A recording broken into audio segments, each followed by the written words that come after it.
Did anyone ever tell you the brutal truth about life after 80? Crossing into your 80s brings a quiet shift that few people talk about. Not the surface level stuff like birthdays or slower mornings, but the deeper, often unspoken changes. It's a time filled with both wisdom and loss, presence and distance, deep peace and sometimes deep loneliness. And if you're not prepared for some of those shifts, they can catch you off guard, leaving you wondering, why didn't someone tell me? In this video, we're walking through 5 brutal realities of life after 80, not to scare you, not to depress you, but to offer clarity, because when you see these things coming, you're no longer at their mercy. You can prepare for them, and you can meet them with strength instead of surprise. We'll talk about the shrinking circles, the body, that doesn't bounce back the way it used to, the creeping dependence that feels uncomfortable, even when it's necessary, the quiet way society starts to overlook you, and that strange ache that shows up when old regrets meet too much time and too little purpose. Stay with us until the end, because while some of these truths may feel heavy, they also open the door to something powerful: acceptance, resilience, and a chance to shape the final stretch of life with the kind of dignity no one else gets to define but you. Let's talk about what really happens after 80 and how you can walk through it with open eyes, steady hands, and your head held high. Number 1, a social circle that quietly disappears. One of the first realities that hits after 80 isn't physical, it's relational. The people who once filled your world begin to fade, often without warning. Friends pass, neighbors move, siblings grow quiet. Even longtime companions who once called every week start calling every few months. It's not personal, it's just time, but it leaves a space that can feel hollow, no matter how strong or independent you are. You wake up one morning and realize the phone doesn't ring like it used to. The invitations slow down. The family visits grow shorter, more rushed. People still love you, but they're busy or distracted, or dealing with their own aging in different ways. And slowly, the everyday interactions that once kept your life rich with voices and laughter start thinning out. This isn't something anyone prepares you for. In your 60s and even 70s, most people are still around. There's energy, movement, check-ins. But after 80, there's a shift. You begin to outlive people. You begin to outpace conversations. And that shift is quiet, so quiet that at first you might not even notice it's happened. I knew a man named Walter, 84, who used to go to the same coffee shop every morning for years. The staff knew his order. His friends met him there without texting first. It was a rhythm. But over time, those friends stopped coming. Some passed, some moved, and others just stopped driving. One day, Walter told me, "It's strange to walk into a place where everyone used to know your name, and now you're just the man in the corner booth." The pain of that kind of loneliness isn't always loud. It doesn't always come with tears or visible grief. Sometimes it's just a long silence after dinner, or a walk that feels a little too quiet. It's realizing that the list of people who really know you is getting shorter, and you can't stop it. But knowing this reality means you can do something about it. You can open new doors even when others have closed. You can stay connected on your terms, whether through a church group, a weekly lunch, a phone call you initiate, or even a letter. Because after 80, connection doesn't come to you the way it once did. You have to go get it, and that takes courage. But you've made it this far. You already have that courage in you. Number 2, a body that stops bouncing back. By the time you reach 80, your body doesn't whisper, it speaks clearly. The little aches that used to come and go now linger. The fatigue that once passed after a nap might stretch into the next day. And the truth that catches many people off guard is this: after 80, even small health problems can change your life overnight. You might wake up feeling fine, go about your day, and by evening, something feels off. A little dizziness, a sore leg, a cough that sticks around longer than expected. And suddenly you're sitting in a waiting room, hearing words like monitoring, imaging, or possible admission. What used to be brushed off with rest now demands attention. And often there's no going back to how things were before. What makes this stage so difficult isn't just the physical pain, it's the unpredictability. You can do everything right, eat well, move gently, get your sleep, and still feel like your body is one step ahead of you, making decisions you didn't agree to. A misstep on the stairs can lead to weeks of recovery. A stomach bug can drain you for days. And even when you recover, things don't always return to normal. Your balance might feel off. Your breathing might take more effort. The bounce back isn't what it used to be. I once met a woman named Gloria, 81, who was sharp, active, and proud of her independence. She loved tending her backyard garden, walking the neighborhood, staying engaged with her book club. But after a minor fall while trimming a rose bush, everything changed. It wasn't the injury, it was the aftermath. Weeks of rest turned into months of reduced strength. Her confidence slipped. "I thought I was just taking a break," she said, "but my body treated it like a full stop." That's the part no one tells you.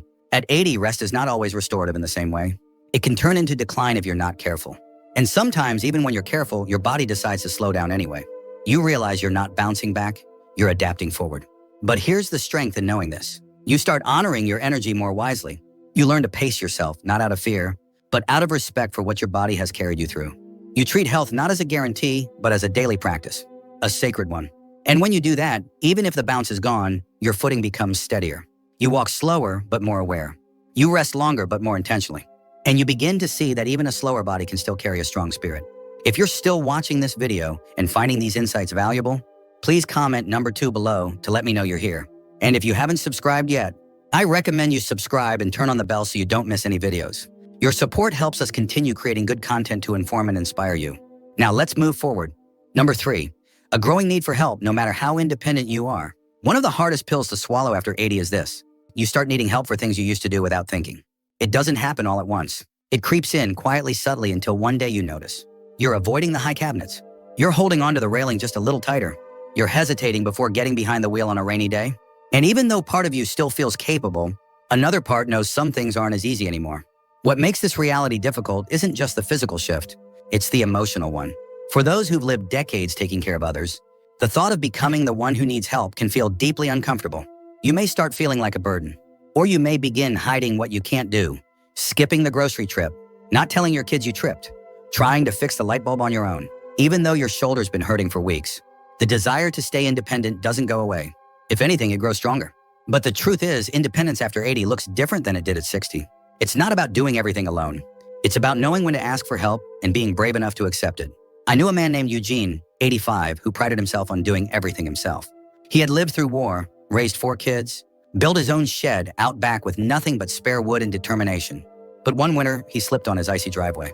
No broken bones, just bruised pride. He didn't tell anyone. But his daughter noticed something was different. She started showing up once a week to bring groceries and stay for coffee. At first, Eugene resisted. "I'm fine," he'd say. But over time, that coffee became a ritual. And eventually, he admitted something that surprised even him. It's nice, not having to carry everything alone. That's the shift. It's not weakness, it's wisdom. Knowing that accepting help isn't a loss of independence, it's a way of protecting it. Because when you allow someone to help you climb the stairs, or drive you to the doctor, or carry that heavy bag, you're actually giving yourself more years of doing what matters most. And not all help has to come from people. It can be a grab bar in the shower, a stool in the kitchen, a reminder on the fridge. These little supports don't take away your dignity. They preserve it. After 80, the bravest thing you can say might just be, "I could use a hand." Because the older you get, the more strength you show by choosing safety over pride, peace over struggle, and connection over isolation. Number 4, a presence the world starts to overlook. One of the more painful realities of life after 80 isn't about your body or your memory, it's about your presence. Slowly, you begin to feel invisible. Not to the people who love you, maybe, but to the world at large. The cashier looks past you to the person behind you. The doctor talks to your adult child instead of you.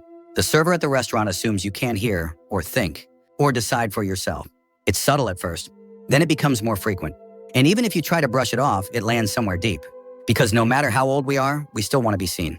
And when you've lived a full life, worked, raised a family, made decisions, weathered storms, it's jarring to feel dismissed just because your skin has folded or your hair has grayed. What hurts more is that it's rarely meant with malice. A fast world that forgets slow steps still carries stories. A society obsessed with youth that forgets the strength it took to reach this age. And unless you speak up, you risk shrinking. Not because you've lost your voice, but because others stop listening. I remember a woman named Irene, 86, who volunteered at a local museum. One day, a visitor asked the staff a question she could have answered in her sleep.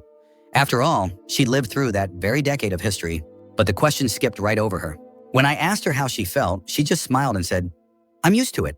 But there was sadness in that smile, the kind that comes from being seen as furniture instead of fire. But you are not furniture. You are not background. You are still here, still thinking, still contributing. And just because the world sometimes forgets, that doesn't mean you have to. So what can you do? You speak anyway. You ask the questions. You offer the opinions. You vote. You share your stories, even when no one asks. You stand up, even if your knees wobble. Because every time you claim your space in the room, you remind the world and yourself that you are not done yet. You are not invisible. You are a living library, a witness to time, a voice that still matters. And you don't have to shout to be heard. You just have to refuse to